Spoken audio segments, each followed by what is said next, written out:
챗GPT를 만든 오픈 AI, 그리고 세계의 검은손 블랙록, 바로 이 두 거인이 9천조를 들고 한국을 택했습니다. 심장이 멈췄습니다. 세계 최대 자본이 움직이는 방향이 바뀌었다는 선포였죠. 실리콘밸리가 아닙니다. 도쿄도 아니에요. 상하이도 아니었습니다. 심지어 서울도 아니었죠. 한국의 남쪽 끝 전남 해남. 아무도 예상 못한 곳에서, 아무도 주목하지 않던 땅에서 폭탄을 터뜨렸습니다. 미국은 당황했습니다. 일본은 분노했죠. 중국은 압박했어요. 그런데 한국은 흔들리지 않았습니다. 왜 하필 한국입니까? 그 의문에 대한 답이 나왔습니다. 지금 시작합니다. 이야기 시작하기 전에 좋아요와 구독 버튼 가볍게 한번 눌러주시면 저 감동 이야기 서울비에게 정말 따뜻한 격려가 됩니다. 지금 어디에서 이 영상을 시청하고 계신지 아래 댓글에 나눠주세요. 심장이 멈췄습니다. 아니, 멈춘 건 제 호흡이었죠. 블랙록이 전남을 27년 동안 월스트리트를 누빈 제가 처음으로 손이 떨렸습니다. 일경 7천조. 그 돈이 움직이는 방향이 바뀌었습니다. 미국이 아닌 한국으로. 저는 알렉산더 마커스입니다. 미국 출신 글로벌 전략 투자 분석가죠. 하버드에서 경제학 박사를 받고 블랙록 글로벌 리서치 총괄 디렉터를 지냈습니다. 20포를 뉴어치툴에 17년 동안 월과 실리콘밸리 런던 도쿄를 오가며 30여 개 국가의 대형 인프라 프로젝트를 분석해왔죠. 냉정한 숫자만 믿는 사람이었습니다. 감정은 투자의 방해가 되니까요. 그런데 2025년 제 책상 위로 날아온 보고서 한 장에 제 모든 상식을 뒤흔들었습니다. 여러분, 챗GPT 아시죠? 요즘 전 세계가 열광하는 그 인공지능 말입니다. 질문하면 답해주고 글도 써주고 그림까지 그려주는 그 신기한 프로그램이요. 바로 그 챗GPT를 만든 회사가 오픈 AI입니다. 미국 실리콘밸리의 자랑이자 인공지능 혁명의 선봉장이죠. 그런데 이 오픈 AI가 방금 발표한 프로젝트 이름이 스타게이트입니다. 투자 규모가 얼마인 줄 아십니까? 7조 달러. 우리 돈으로 9천조 원입니다. 한국 정부 1년 예산이 약 360조 원인데 그 25배예요. 상상이 되십니까? 그리고 이 어마어마한 돈을 움직이는 파트너가 바로 블랙록입니다. 블랙록은 세계 최대 자산운용사죠. 이 회사가 굴리는 돈이 일경 7천조 원입니다. 한국 GDP의 8배가 넘어요. 전 세계 주식시장의 거의 10분의 1을 이 한 회사가 쥐고 있다는 뜻이죠. 블랙록이 한 번 투자하면 어떻게 될까요? 2010년 블랙록은 브라질 상파울로 인프라에 투자했습니다. 5년 뒤 그 도시는 남미금융 허브가 됐죠. 2015년엔 싱가포르 스마트시티 프로젝트에 자금을 댔습니다. 지금 싱가포르는 아시아 최고의 기술 도시예요. 2020년엔 아일랜드 더블린 데이터 센터 단지를 선택했습니다. 지금 그곳엔 구글, 아마존, 페이스북이 모두 모여 있죠. 블랙록이 선택한 곳은 반드시 떴습니다. 그들의 선택은 예측이 아니라 확신이었죠. 그래서 이번 발표가 더 충격적이었습니다. 이 두 거인이 손을 잡고 발표했습니다. 우리는 아시아의 AI 수도를 만들 겁니다. 전 세계 언론이 들썩였죠. 당연히 일본이나 싱가포르쯤 되겠거니 생각했습니다. 아니면 중국 상하이나 홍콩 정도? 그런데 대한민국 전라남도 해안 지역. 저는 보고서를 3번 다시 읽었습니다. 오타인 줄 알았죠. 사실 고백하자면 저는 한국을 그리 높게 평가하지 않았습니다. 아니, 솔직히 무시했다는 게 맞겠네요. 제가 2019년 작성한 보고서 제목이 뭐였는지 아십니까? 한국 투자 가치가 불확실한 중간 시장. 그게 제 결론이었습니다. 너무 작아요. 인구는 5천만 시장 규모도 애매했죠.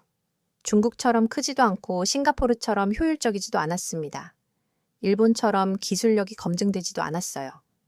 게다가 북쪽엔 위험한 이유가 있었죠. 저는 투자회의에서 말했습니다. 한국은 패스하십시오. 리스크 대비 수익이 낮습니다. 동료들도 고개를 끄덕였죠. 그게 6년 전 이야기입니다. 그런데 지금 블랙록이 그 한국을 택했습니다. 그것도 서울이 아니라 전남을요. 인구 감소로 걱정이 많다던 그 남쪽 끝 해안이요. 회의실로 뛰어갔습니다. 동료들도 똑같은 표정이었죠. 이거 진짜예요. 확인했어요. 블랙록이 CEO가 직접 서명했습니다. 오픈 AI 스림 말트만도 성명 냈어요. 믿을 수가 없었습니다. AI 산업의 심장이 실리콘밸리를 떠나 한국으로 간다고요? 그것도 전남으로요? AI가 뭡니까? 21세기의 석유입니다. 20세기의 석유를 가진 나라가 세계를 지배했죠. 중동이 그랬고 미국 텍사스가 그랬습니다. 석유 없이는 비행기도 못 띄우고 공장도 못 돌렸어요. 지금은 AI가 그렇습니다. AI 없이는 병원이 못 돌아가고 공장이 멈춰요. 자동차도 못 만들고 전쟁도 못 합니다. AI가 곧 국력이죠. 그런데 AI를 만들려면 뭐가 필요할까요? 엄청난 양의 전기가 필요합니다. 챗GPT 하나 돌리는 데 드는 전기가 일반 검색의 10배예요. 오픈 AI가 계획하는 AI 수된 슈퍼컴퓨터가 수만 대 들어갑니다. 그 컴퓨터들이 24시간 쉬지 않고 돌아가죠. 전력 소비량이 웬만한 중소도시 하나와 맞먹습니다. 그래서 데이터 센터 위치가 국가의 미래를 결정합니다. 전기가 안정적으로 공급되는 곳, 자연재해가 없는 곳, 정치적으로 안전한 곳, 그런 곳에 AI의 심장이 들어서도 그곳이 바로 21세기의 유전입니다. 석유가 나오는 땅이 아니라 AI가 돌아가는 땅이요. 저는 그날 밤 잠을 잘 수가 없었습니다. 노트북을 켜고 전남 지역을 검색했죠. 솔라시도, 여수, 순천만, 보성, 이름도 생소한 지역들이었습니다. 그런데 자료를 파고들수록 놀라웠습니다. 전남 해안은 재생 에너지 발전량 전국 1위였습니다.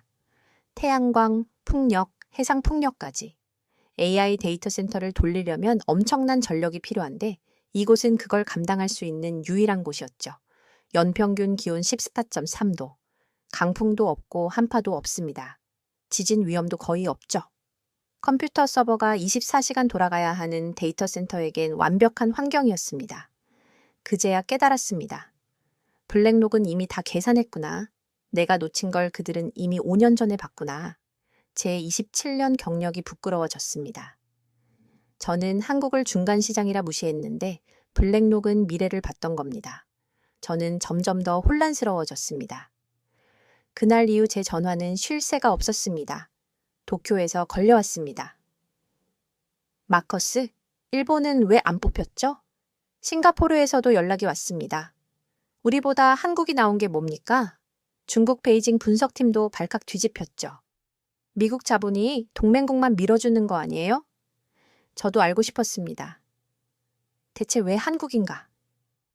왜 하필 전남인가? 숫자로만 세상을 보던 제가 처음으로 혼란스러웠습니다. 이건 단순한 투자 발표가 아니었습니다. 세계 질서가 재편되는 신호탄이었죠. AI 시대의 새로운 심장, 그 위치가 바뀌고 있었습니다. 미국 캘리포니아에서 대한민국 남쪽 끝으로 저는 결심했습니다.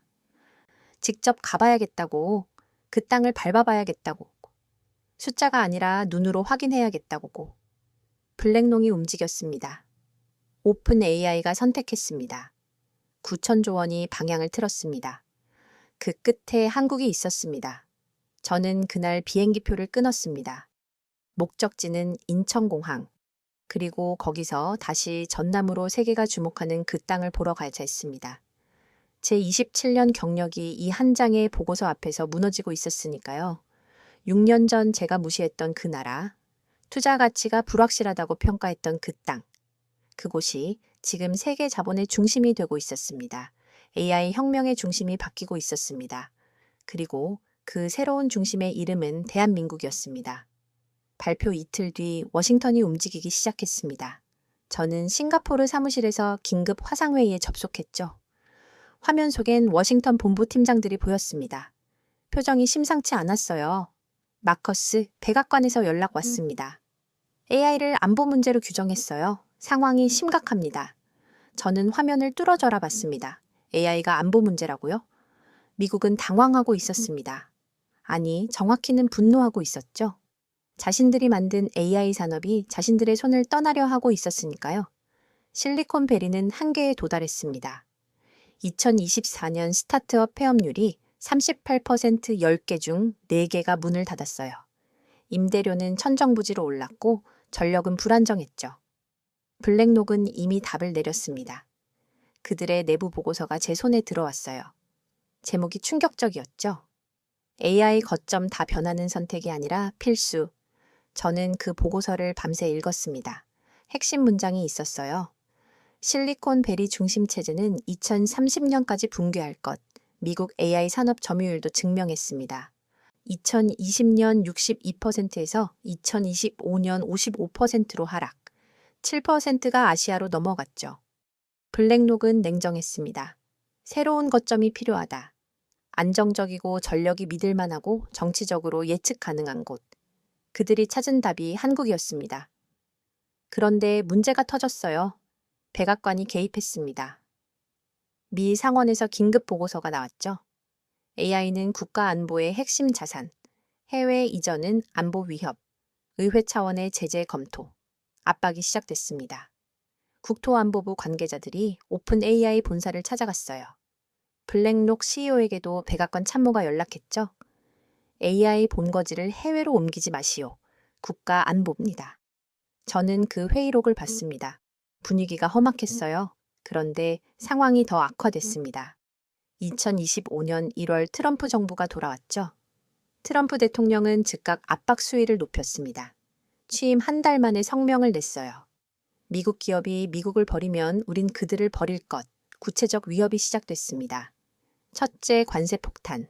해외에 AI 시설을 짓는 기업엔 30% 징벌 관세를 부과하겠다.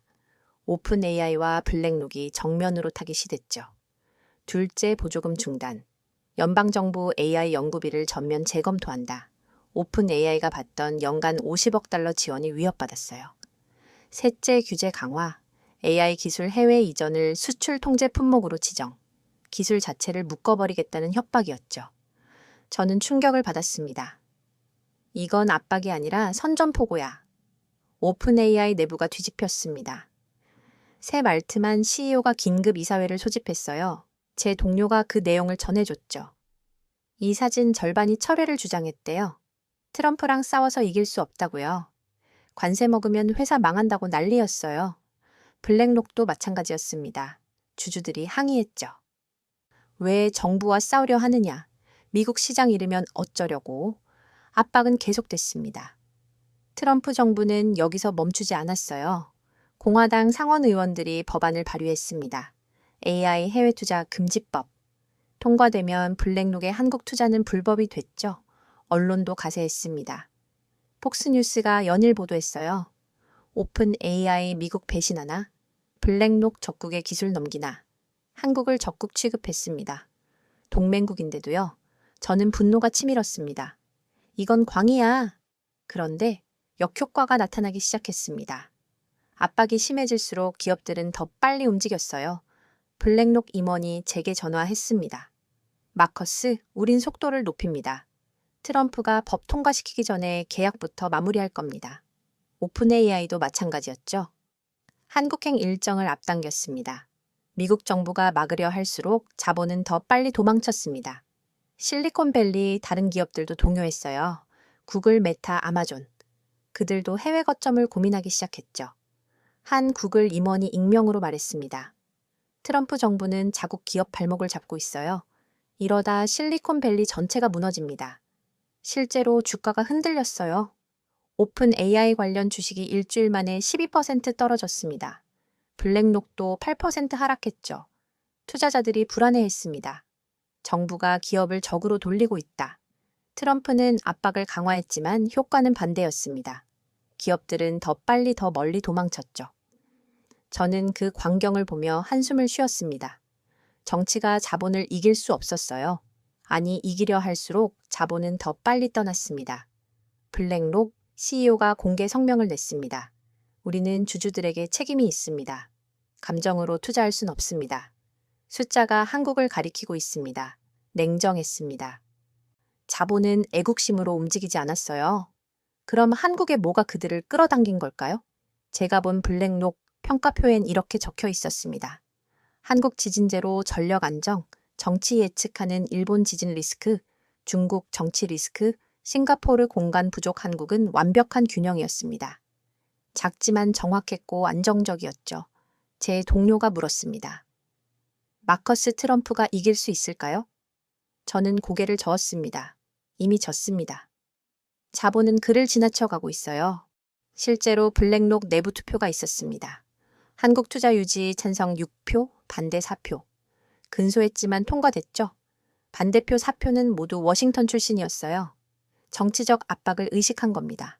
하지만 찬성표 6표는 현장 전문가들이었죠. 그들은 숫자를 믿었습니다. 트럼프는 계속 압박했습니다. 하지만 자본은 이미 한국을 향하고 있었어요. 저는 창밖을 바라봤습니다. 싱가포르 야경이 화려했죠. 하지만 제 머릿속엔 다른 풍경이 그려졌습니다. 한국 남해안, 블랙록이 선택한 땅 트럼프가 막으려 했던 미래. 하지만 미래는 이미 결정됐습니다.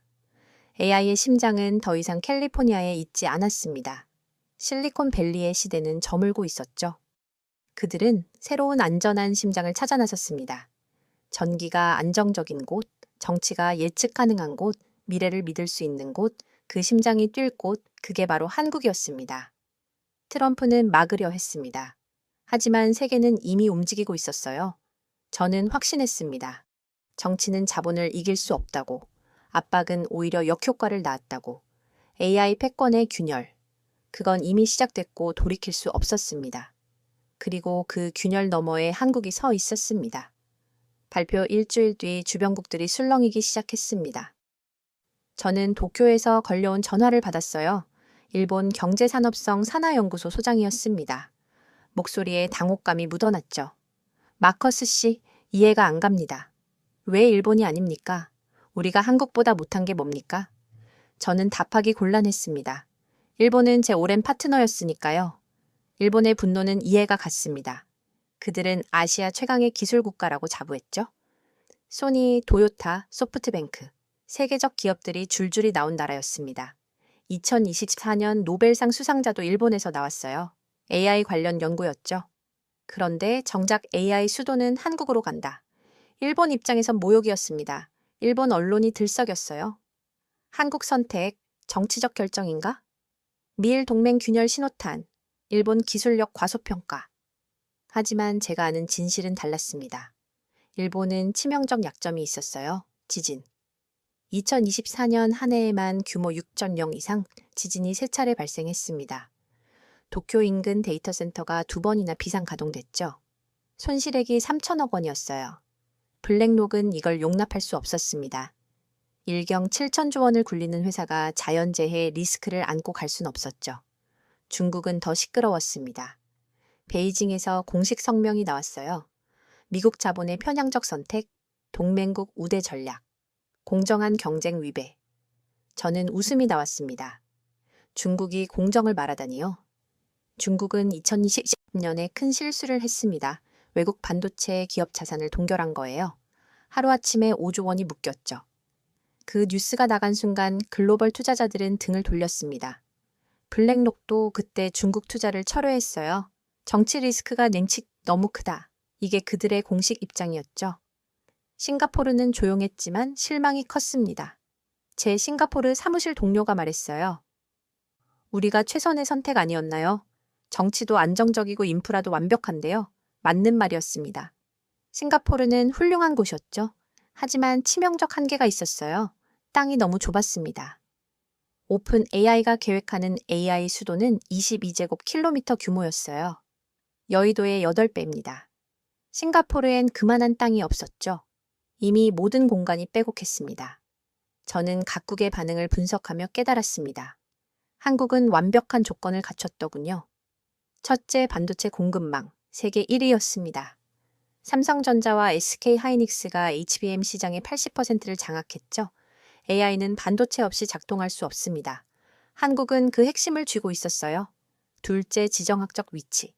한국은 절묘한 균형점이었습니다. 미국과 동맹이면서도 중국과 가까웠죠. 일본처럼 편향되지 않았고 중국처럼 위험하지도 않았습니다. 딱 중간이었어요. 셋째, 전력 안정성. 이게 결정적이었습니다. 2024년 한국은 단 한 차례도 대규모 정전이 없었어요. 전력망 신뢰도 세계 4위. 캘리포니아가 여름마다 정전 위기를 겪는 동안 한국은 멈추지 않았습니다. 넷째, 정치적 신뢰도 2024년 글로벌 국가 신뢰 지수에서 한국이 7위였어요. 미국 12위, 일본 11위보다 높았습니다. 투자자들이 믿을 수 있는 나라였죠. 저는 표를 만들어 봤습니다. 각국을 100점 만점으로 평가했어요. 한국 87점, 일본 72점, 싱가포르 78점, 중국 65점, 숫자는 명확했습니다. 한국이 압도적이었죠. 그런데 흥미로운 건 한국 정부의 반응이었습니다. 그들은 조용했어요. 과도하게 흥분하지도 않았고 자랑하지도 않았죠. 제가 한국 산업부 관계자를 만났을 때였습니다. 그가 담담하게 말했어요. 우리는 준비하고 있었을 뿐입니다. 블랙놀기 오든 안 오든 우리 길을 갈 겁니다. 그 말에 저는 충격을 받았습니다. 이 나라는 검증받기 위해 준비한 게 아니었어요. 그냥 자기 길을 가고 있었던 겁니다. 재생에너지 투자는 5년 전부터 시작됐습니다. 전남 해상풍력 프로젝트는 2020년에 착공했죠. 반도체 기술 개발은 10년 전부터였습니다. 정전 없는 전력망은 30년 축적의 결과였어요. 한국은 블랙놀기를 기다린 게 아니었습니다. 블랙놀기 한국을 발견한 거였죠. 저는 그 순간 깨달았습니다. 결국 그들은 기술보다 신뢰를 택했구나. 기술은 일본도 있었습니다. 돈은 중국도 있었죠. 효율은 싱가포르도 있었어요. 하지만 그 모든 걸 균형 있게 갖춘 나라, 믿을 수 있는 나라, 30년 뒤에도 같은 자리에 있을 나라. 그게 한국이었습니다. 제 동료가 물었습니다. 마커스, 한국이 정말 그렇게 대단합니까? 작은 나라 아닙니까? 저는 고개를 저었습니다. 크기가 중요한 게 아닙니다. 신뢰가 중요하죠. 한국은 작지만 완벽했습니다. 실제로 블랙농 내부 문서에 이런 문구가 있었어요. 한국은 아시아의 스위스다. 작지만 정확하고 안정적이며 신뢰할 수 있다. 정확한 비유였습니다. 일본은 여전히 불만이었습니다. 중국은 계속 항의했죠. 싱가포르는 아쉬워했어요. 하지만 결정은 바뀌지 않았습니다. 숫자가 한국을 가리키고 있었으니까요. 저는 그날 밤 호텔방에서 생각했습니다. 세계는 지금 한국을 기준으로 움직이고 있었어요. AI 투자 회의마다 한국이 기준점이 됐습니다. 한국만큼 안정적인가? 한국만큼 전력이 믿을 만한가? 한국만큼 정치가 예측 가능한가? 한국이 벤치마크가 됐죠. 작은 나라였습니다. 인구 5천만 면적은 세계 109위. 하지만 지금 이 나라가 세계 자본의 중심이 되고 있었어요. 주변국이 질투했습니다. 미국이 불편했죠. 하지만 한국은 흔들리지 않았습니다. 그들은 자기 길을 가고 있었으니까요. 저는 창밖을 봤습니다. 싱가포르 마리나베이 불빛이 반짝였죠. 화려했습니다. 하지만 제 마음은 이미 다른 곳을 향하고 있었어요. 아직 보지 못한 전남 해안. 블랙농이 선택한 그 땅. 세계는 이제 한국을 신뢰했습니다. 그리고 저도 그 신뢰에 동참하고 싶었습니다. 인천공항에 도착한 건 이른 새벽이었습니다. 비행기에서 내리자마자 느낌이 달랐어요. 공항부터 다르다군요. 깨끗했고 정확했고 빨랐습니다. 27년 동안 수십 개 공항을 다녔지만 이 정도 효율은 처음이었죠. 입국 수속을 마치고 한국인 가이드 미스터 김을 만났습니다. 그리고 우리는 렌터카를 빌려 남쪽으로 내려갔어요. 내비게이션에 전남 목포를 찍었어요. 거리가 300km로 넘었습니다. 고속도로에 진입했죠. 그런데 놀랐습니다. 길이 완벽했어요. 포트홀 하나 없었고 표지판은 명확했습니다. 미국 고속도로보다 훨씬 나았죠. 3시간을 달렸습니다. 창밖으로는 산과 들이 지나갔어요. 작은 나라라고 들었는데 풍경은 끝이 없었습니다. 목포에 도착했을 때쯤 해가 떠올랐습니다. 바다가 보였어요. 남해안이었죠. 저는 차를 세우고 내렸습니다. 바람이 불었어요. 짠 냄새가 났습니다. 그런데 이상했습니다. 바람이 거세지 않았어요. 강하지도 약하지도 않았죠. 딱 적당했습니다. 이게 블랙놀기 본 거구나. 제가 준비해온 자료를 펼쳤습니다. 전남 해안기후 데이터였죠. 연평균 기온 14.3도, 연간 강풍일 5일 미만, 한파 경보 거의 없음. 완벽한 숫자였습니다. 데이터 센터는 온도에 민감하게요. 너무 뜨거우면 냉각비가 천문학적이 되고 너무 추우면 장비가 얼죠. 14도는 최적 온도였습니다. 바람도 중요했어요. 태풍이 오면 전력망이 끊기고 강풍이면 건물이 흔들립니다. 그런데 이곳은 바람이 일정했어요. 세지도 약하지도 않았죠. 저는 드론을 꺼냈습니다. 하늘로 띄웠어요. 카메라가 해안선을 따라 움직였죠. 화면 속 풍경에 숨이 멎었습니다. 솔라시도가 보였어요. 신도시였습니다. 아직 완공되지 않았지만 윤곽은 뚜렷했죠. 태양광 패널이 끝없이 펼쳐져 있었습니다. 바다엔 풍력 발전기들이 줄지어 서 있었어요. 햇빛이 패널에 반사되며 반짝였습니다. 이건 단순한 해안이 아니야. 제가 본 건 도시가 아니었어요. 거대한 에너지 발전소였습니다. 자료를 확인했죠. 전남은 재생에너지 발전량 전국 1위였습니다. 태양광 발전 용량만 3기가와트, 해상 풍력까지 합치면 5기가와트였어요. 5기가와트가 얼마나 큰 숫자인지 아십니까? 중소도시 2개를 먹여 살릴 수 있는 전력입니다. 오픈 AI 데이터 센터 예상 소비량이 3기가와트였죠. 딱 맞았습니다. 저는 사전에 방문 요청 공문을 보내어 안을 받아놨던 솔라시도 부지로 들어갔습니다. 아직 공사 중이었어요. 크레인이 움직이고 트럭이 오갔습니다. 현장 책임자를 만났습니다. 50대 중반의 엔지니어였죠. 이곳이 데이터 센터 예정지입니까? 네, 22제곱킬로미터입니다. 여의도의 8배 내요. 정확합니다. 그가 지도를 펼쳤어요. 구역이 나뉘어 있었습니다. 어동, B동, C동. 각 동마다 서버가 10,000대씩 들어간다고 했죠. 냉각 시스템은 어떻습니까? 바닷물 활용합니다. 바닷물이요? 네, 해수 냉각 방식입니다. 천재적이었습니다. 데이터 센터는 엄청난 열을 발생시켜요. 서버 10,000대가 돌면 건물이 화덕처럼 뜨거워집니다. 그걸 식히려면 냉각수가 필요하죠. 일반 데이터 센터는 담수를 씁니다. 비용이 천문학적이에요. 그런데 바닷물을 쓰면 무한정 공급되고 비용은 거의 없습니다.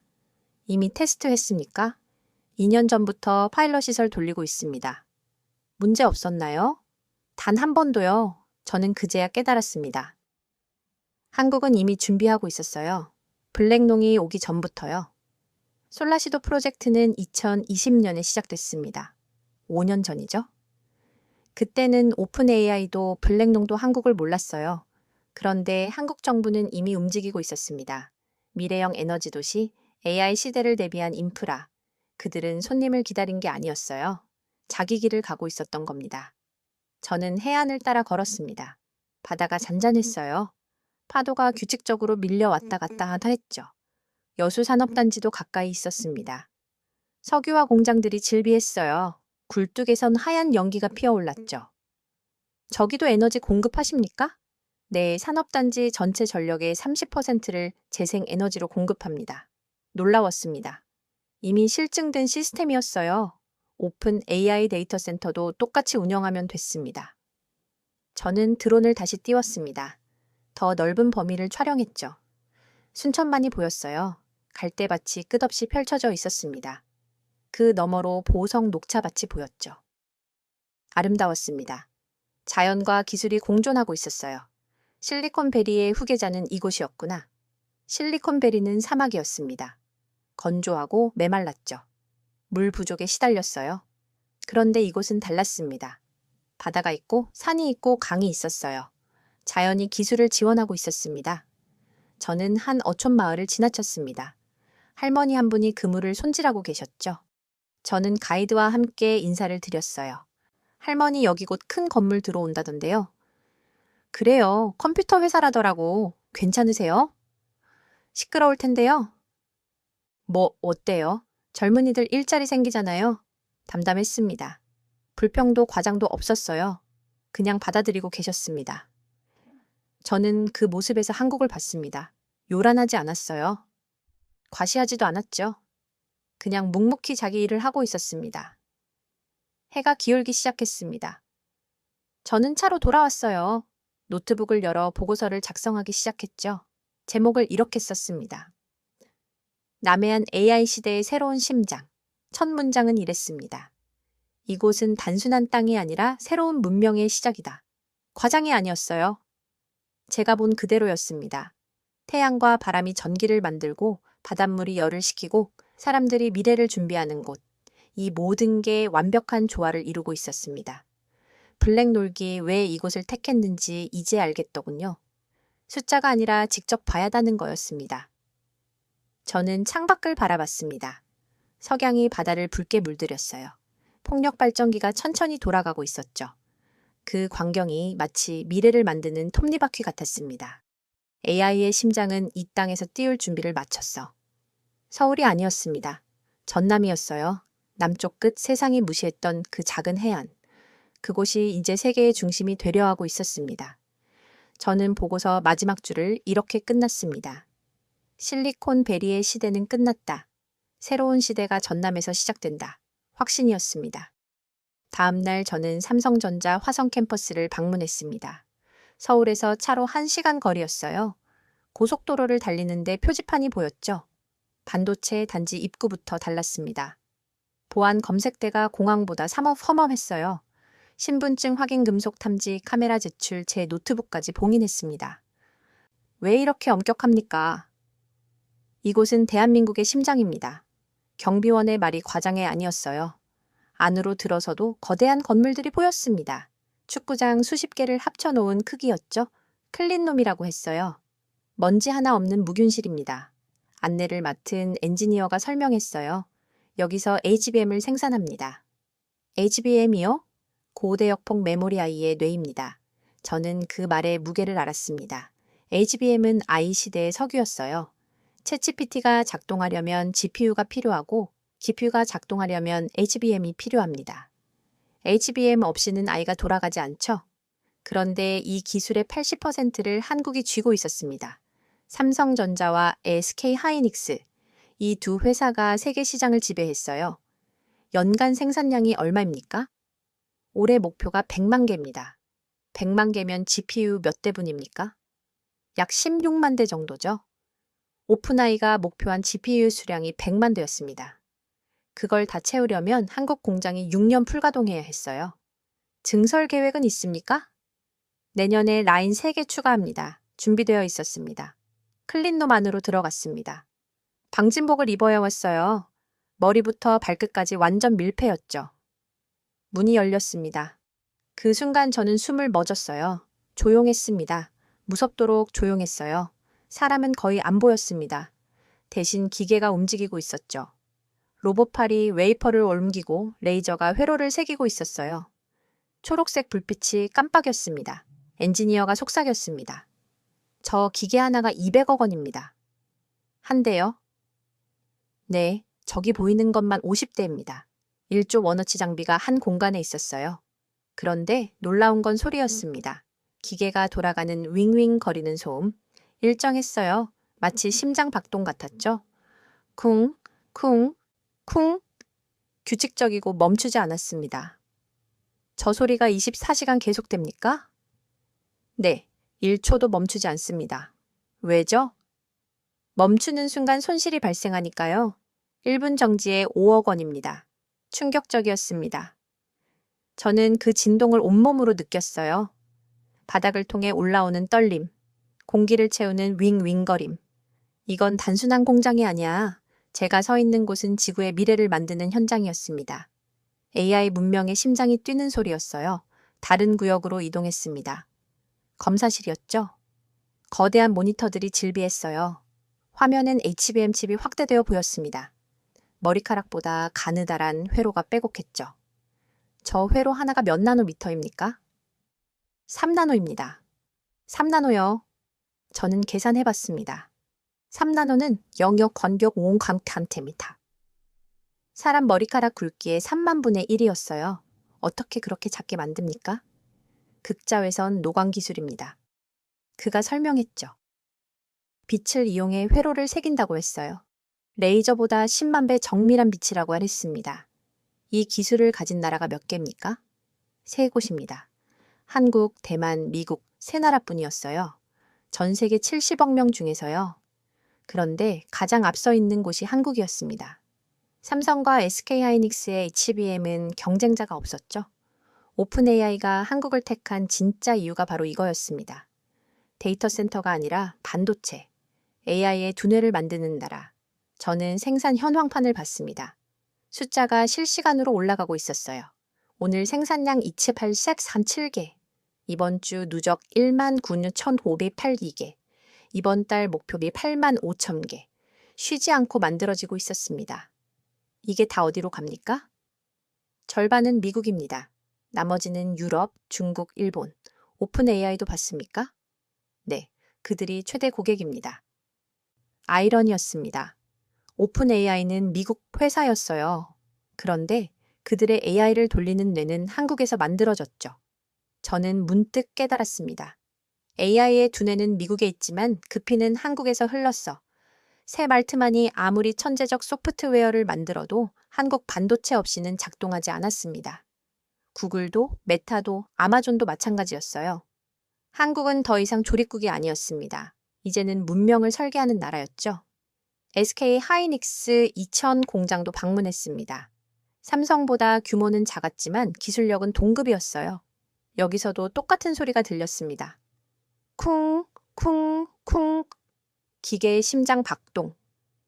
저는 그 소리에 빠져들었어요. 최면에 걸린 것 같았죠. 엔지니어가 물었습니다. 마커스 씨, 괜찮으세요? 네, 괜찮습니다. 하지만 저는 사실 압도당하고 있었어요. 27년 동안 수많은 공장을 봤습니다. 자동차 공장, 항공기 공장, 석유화학 공장. 하지만 이곳은 달랐어요. 여긴 단순히 물건을 만드는 곳이 아니었습니다. 미래를 만드는 곳이었죠. 인류 문명의 다음 단계를 생산하는 현장이었어요. 저는 혼자 중얼거렸습니다. 한국이 멈추면 AI가 멈춘다. 엔지니어가 웃었습니다. 정확합니다. 자부심 있으시겠네요. 물론이죠. 하지만 책임감이 더 큽니다. 그의 말이 와닿았어요. 한국은 자랑하지 않았습니다. 과시하지도 않았죠. 그냥 묵묵히 만들고 있었어요. 세계가 필요로 하는 걸, AI 시대를 가능하게 하는 걸. 저는 공장을 나왔습니다. 저녁 해가 지고 있었어요. 하늘이 붉게 물들었죠. 차에 앉아보고서를 썼습니다. 손이 떨렸어요. 흥분 때문이 아니라 경외감 때문이었습니다. 제목을 이렇게 적었습니다. 한국 AI 혁명의 심장. 본문 첫 줄은 이랬습니다. AI의 피는 반도체이고 그 심장은 한국이다. 과장이 아니었어요. 제가 본 그대로였습니다.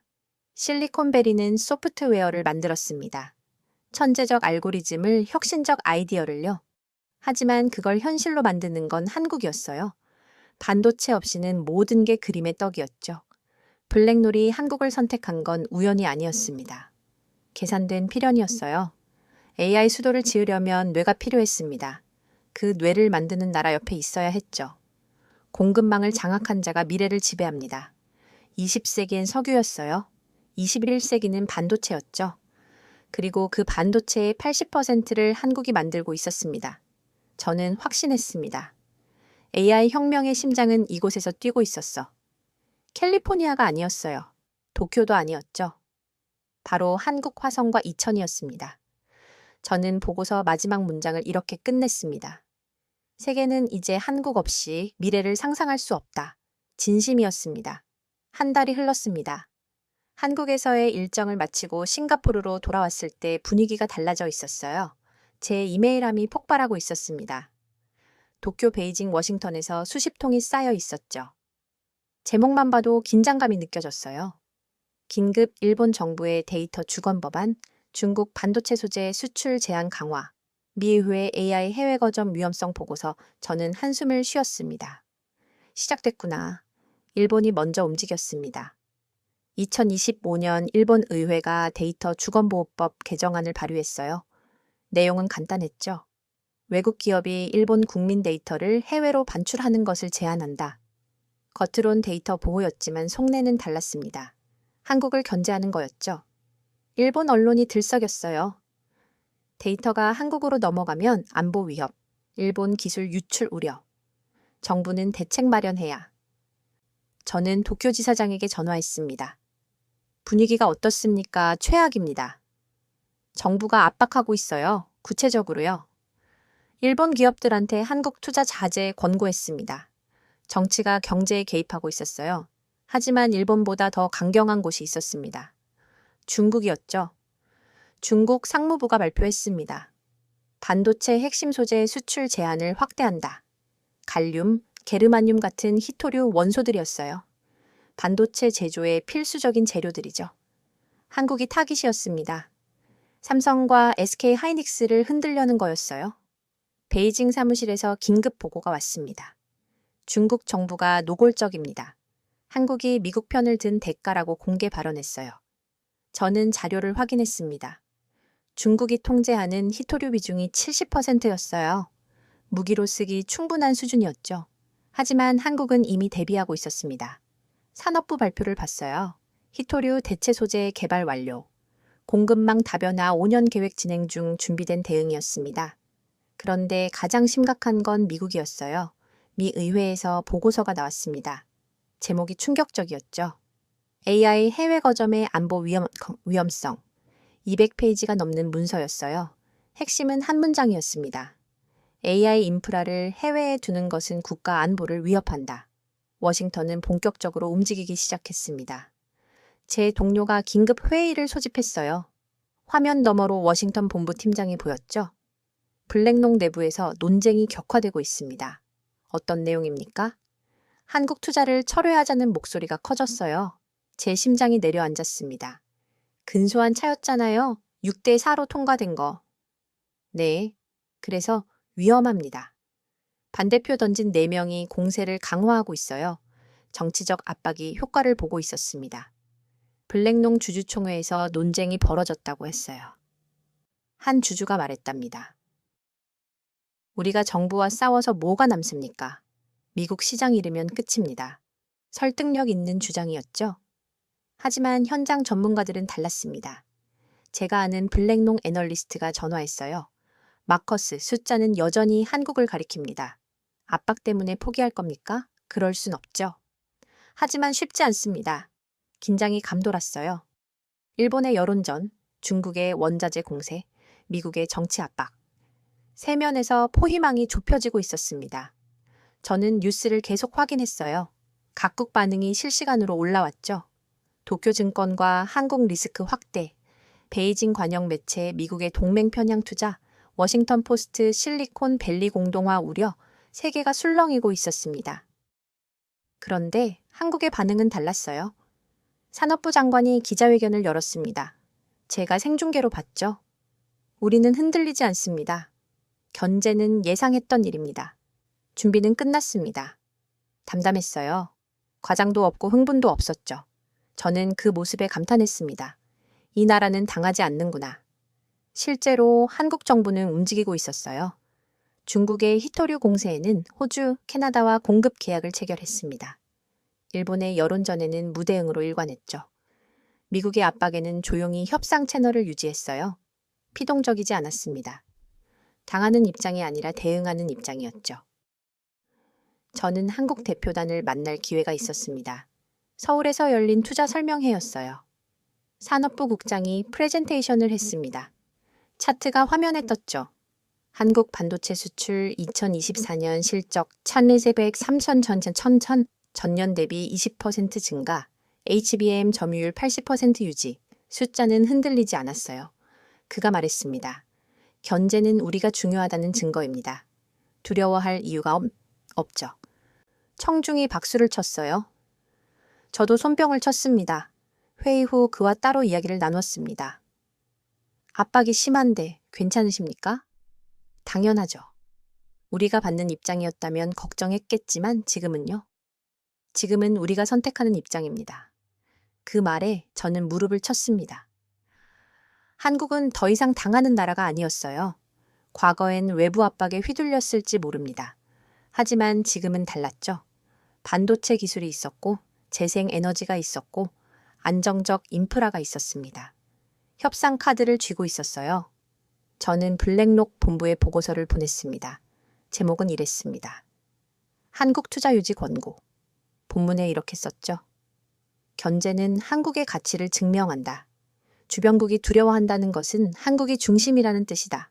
압박에 굴복하면 우리가 기회를 놓친다. 강하게 주장했습니다. 반응이 왔어요. 본부 임원이 전화했습니다. 마커스, 당신 보고서 읽었습니다. 어떻습니까? 설득력 있어요. 하지만 리스크가 큽니다. 리스크는 항상 있습니다. 검토하겠습니다. 끊기지 않았어요. 아직 희망이 있었습니다. 저는 창밖을 봤습니다. 싱가포르 야경이 반짝였죠. 하지만 제 마음은 한국에 가 있었어요. 견제받고 압박받고 포위당하면서도 흔들리지 않는 그 나라. 이건 돈의 문제가 아니야. 문명의 주도권 전쟁이야. AI를 지배하는 자가 21세기를 지배합니다. 그 AI의 심장을 누가 쥐느냐를 놓고 세계가 싸우고 있었어요. 일본은 자존심을 걸었습니다. 중국은 영향력을 걸었죠. 미국은 패권을 걸었어요. 그 한가운데 한국이 서 있었습니다. 작은 나라였습니다. 인구도 적고 땅도 좁았죠. 하지만 지금은 달랐어요. 기술력으로 무장했고 준비로 대응했고 신념으로 버텼습니다. 저는 확신했습니다. 한국은 이 전쟁에서 살아남을 거라고. 왜냐하면 그들은 더 이상 당하는 나라가 아니었으니까요. 전쟁은 조용했습니다. 총도 없고 폭탄도 없었죠. 하지만 세계는 숨을 죽이고 있었어요. 그리고 그 중심에 한국이 있었습니다. 2025년 9월 23일 뉴욕. 저는 맨해튼 한복판 호텔 로비에 서 있었습니다. 유엔 총회 기간이었어요. 세계 정상들이 뉴욕에 모여 있었죠. 한국 대통령 이재명도 이곳에 왔습니다. 그리고 오늘 블랙농 회장 레리 핑크와의 면담이 예정되어 있었어요. 저는 블랙농 수행단으로 초청받았습니다. 한국 프로젝트 담당 자문이었으니까요. 엘리베이터가 열렸습니다. 레리 핑크가 나왔어요. 75세의 노장이지만 눈빛은 날카로웠죠. 준비됐나, 마커스? 네, 회장님. 오늘이 중요한 날이야. 우리는 회의실로 향했습니다. 한국 대통령 일행이 먼저 도착해 있었어요. 산업부 장관, 곽이 정통부 장관, 그리고 이재명 대통령, 악수가 오갔습니다. 통역사가 옆에 섰죠. 레리 뵙게 되어 영광입니다. 저야말로 대통령님, 둘은 자리에 앉았습니다. 저는 뒤쪽에 섰어요. 회의가 시작됐습니다. 레리 핑크가 먼저 말했어요. 한국의 AI 인프라 준비 상태를 보고 감명받았습니다. 블랙농은 한국과 함께 미래를 만들고 싶습니다. 이재명 대통령이 답했죠. 한국은 준비되어 있습니다. 우리는 신뢰할 수 있는 파트너입니다. 30분간 논의가 이어졌어요. 재생에너지 전력망 데이터 센터 부지, 그리고 마침내 합의가 나왔습니다. 그렇다면 오늘 여기서 발표하시죠. 양해각서를 체결합시다. MOU. 한국 정부와 블랙농 간의 AI 및 재생에너지, 인프라 협력 양해각서. 서명식이 준비됐습니다. 카메라가 들어왔어요. 플래시가 터졌죠. 이재명 대통령이 먼저 펜을 들었습니다. 종이에 서명을 했어요. 레리 핑크가 이어받았죠. 그의 서명이 적혔습니다. 박수가 터져 나왔습니다. 저는 그 광경을 보며 숨을 고르고 있었어요. 주변은 환호했지만 저는 냉정했습니다. 이건 시작이야. 회의실을 나온 뒤 레리 핑크와 단둘이 이야기를 나눴습니다. 축하드립니다. 고맙네, 마커스. 하지만 회장님, 응? 저는 조심스럽게 말했어요. 이건 정부와의 MOU입니다. 알아. 오픈 AI는요. 레리가 씁쓸하게 웃었어요. 그건 별개야. SK그룹이 협상 중이지. 다른 트랙이라는 뜻입니까? 그렇지. 제가 우려했던 부분이었습니다. 정부와 블랙농 MOU는 체결됐어요. 하지만 실제 데이터 센터를 운영할 오픈 AI는 아직 별도였죠. 일주일 뒤 서울. 10월 1일이었습니다. SK 서린 빌딩에서 또 다른 서명식이 열렸어요. 이번엔 SK그룹과 오픈 AI였습니다. 저는 서울로 날아와 참관했죠. SK그룹 학원코 인치자고비로 고르다 베세레스웨드 회장과 오픈 AI 대표가 나란히 섰습니다. 전남 서남권 AI 데이터 센터 협력 MOU, HBM 메모리 공급, 의향서. 두 문서가 체결됐어요. 또 박수가 터졌습니다. 또 플래시가 터졌죠. 하지만 저는 알았습니다. 이것도 양해각서일 뿐이라는 걸. 회견장을 나와 전화를 걸었습니다. 블랙농 본부였어요. 두 개의 MOU가 나왔습니다. 정부 블랙농 SK 오픈 AI. 3자 통합은요? 아직입니다. 침묵이 흘렀어요. 마커스, 언제쯤 본계약이 가능할까? 최소 18개월입니다. 그렇게 오래? 부지 확보, 환경평가, 전력계약, 세제 협상, 산더미입니다. 현실은 냉정했죠. 저는 전남으로 내려갔습니다. 솔라시도 현장을 다시 보고 싶었어요. 현장은 여전히 공사 중이었습니다. MOU 소식에도 크게 달라진 게 없었어요. 현장 소장을 만났죠. 뉴욕에서 MOU 체결됐다면서요? 네, 들었습니다. 서울에서도 SK와 오픈 AI MOU 나왔고요. 그렇군요. 그는 담담했어요. 근데 아직 착공 일정은 안 나왔죠? 네, 본 계약이 나와야 확정됩니다. 그럼 지금은요? 우리 일하는 겁니다. 원래 계획대로요. 그 말이 한국을 대변했습니다. 언론은 떠들었어요. AI 혁명의 심장, 한국 확정. 블랙록 오픈 AI 전남 선택. 헤드라인은 화려했죠. 하지만 본문을 읽으면 달랐습니다. MOU 단계, 법적 구속력 없어. 본 계약까지 2년 이상 소요 예상. 투자 일정 불확실. 저는 노트북을 열어보고서를 썼습니다. 9월 23일, 10월 1일. 두 개의 MOU.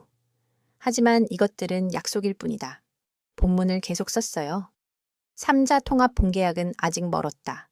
무지, 전력, 규제, 세제. 체크리스트가 산더미다. 모두가 축하할 때 나는 조건을 확인했다. 저는 전남 해안을 거닐었습니다. 바람이 불었어요. 풍력 발전기가 돌아가고 있었죠. 변함없이 묵묵히. 이건 약속이 아니라 선언이야. MOU는 법적 효력이 없었습니다. 언제든 파괴될 수 있었죠. 하지만 상징은 강력했어요. 세계 최대 자산운용사가 한국 정부와 손잡았습니다. AI 혁명의 주역 오픈 AI가 한국 기업과 협력했죠. 두 개의 MOU.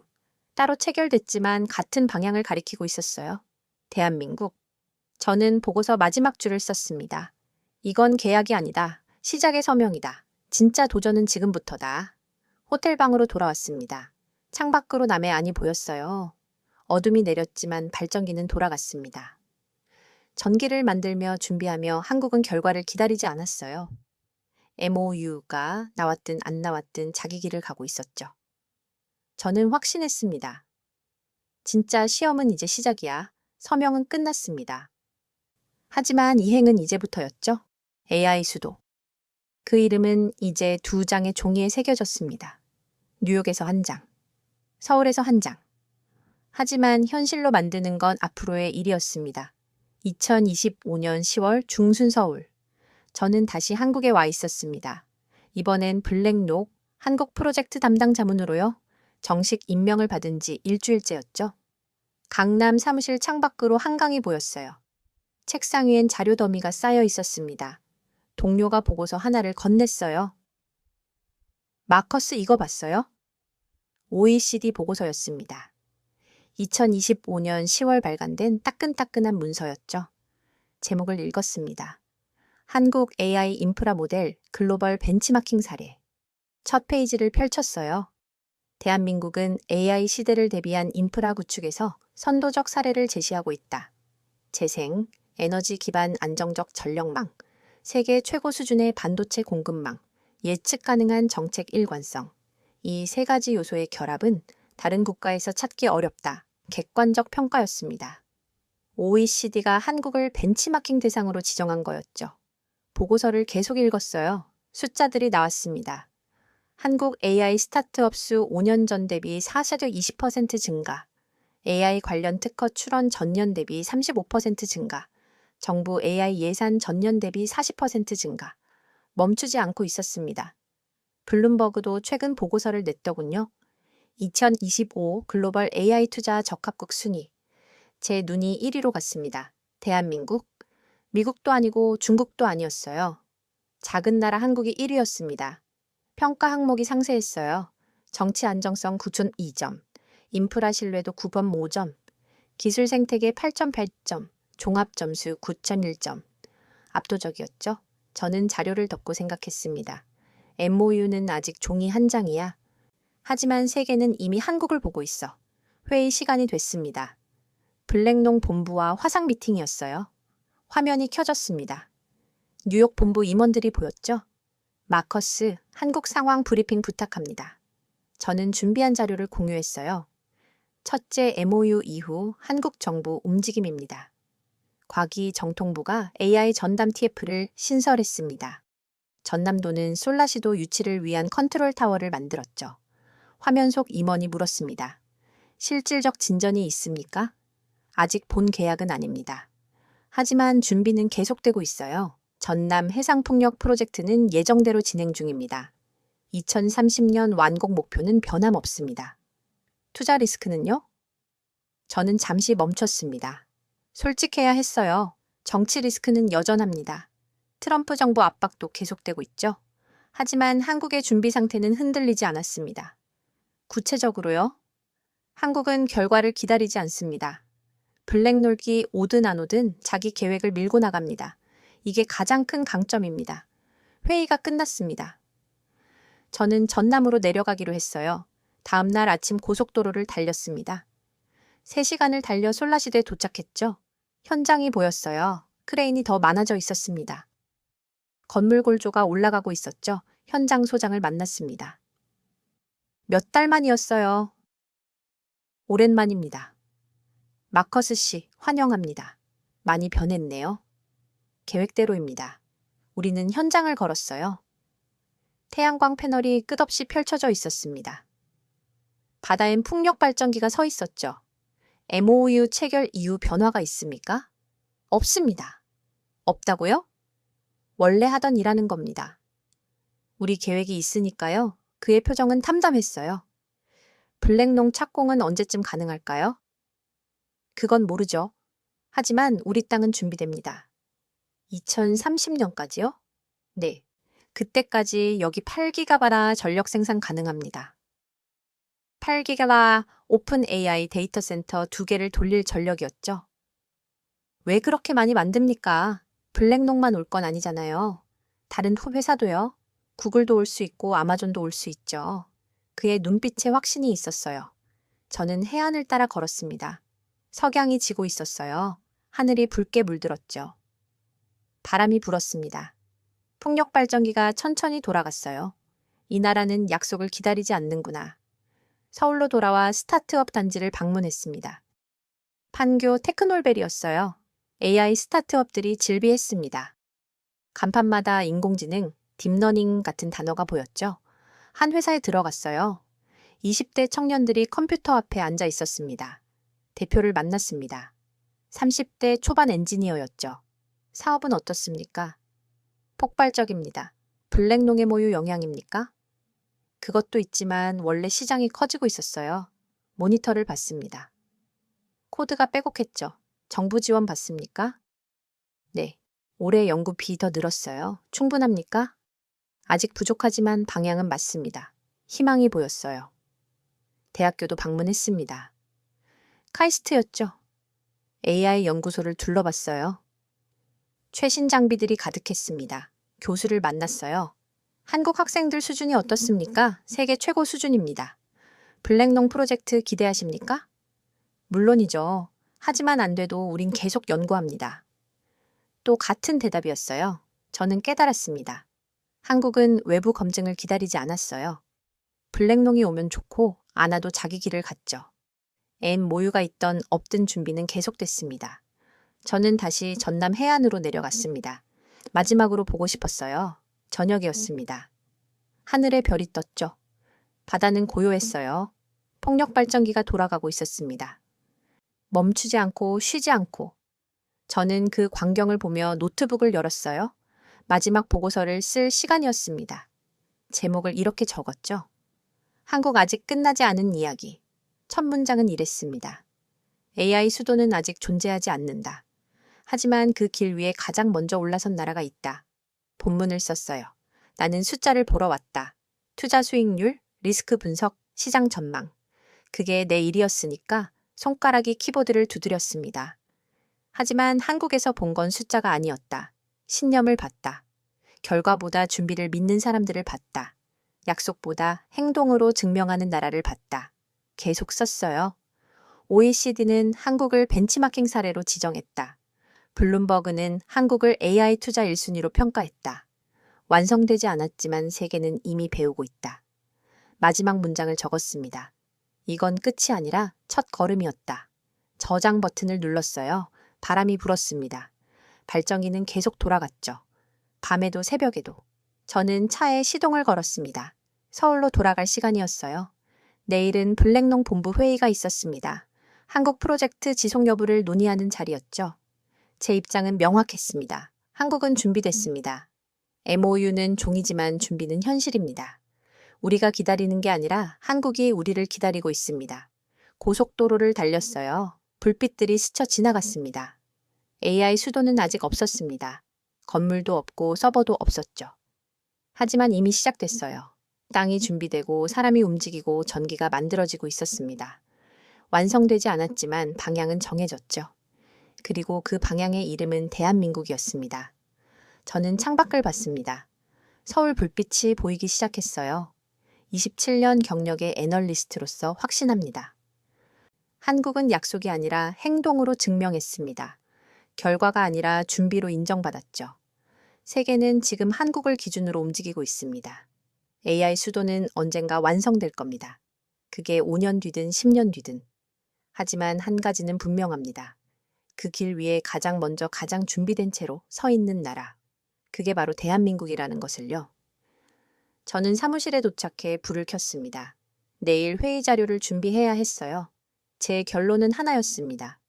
한국 프로젝트 지속 강력 권고. 숫자가 아니라 신념을 봤으니까요. 약속이 아니라 실행을 봤으니까요. 이건 끝이 아니었습니다. 시작이었죠. 그리고 그 시작은 이미 충분히 강력했습니다. 세계 최대 자본이 선택한 나라 대한민국. 실리콘밸리가 한계에 부딪혔을 때 블랙록과 오픈 AI는 한국을 택했습니다. 우리의 안정적인 전력망, 세계 1위 반도체 기술, 그리고 흔들리지 않는 준비된 자세. 이 모든 것이 대한민국을 AI 시대의 중심으로 만들고 있습니다. 아직 완성되지 않았지만 세계는 이미 우리를 배우고 있어요. 우리는 약속이 아니라 행동으로 말이 아니라 실행으로 증명해 왔습니다. AI 수도의 꿈, 그 첫걸음을 함께 걷는 자랑스러운 대한민국. 오늘의 이야기를 함께 해주셔서 감사합니다.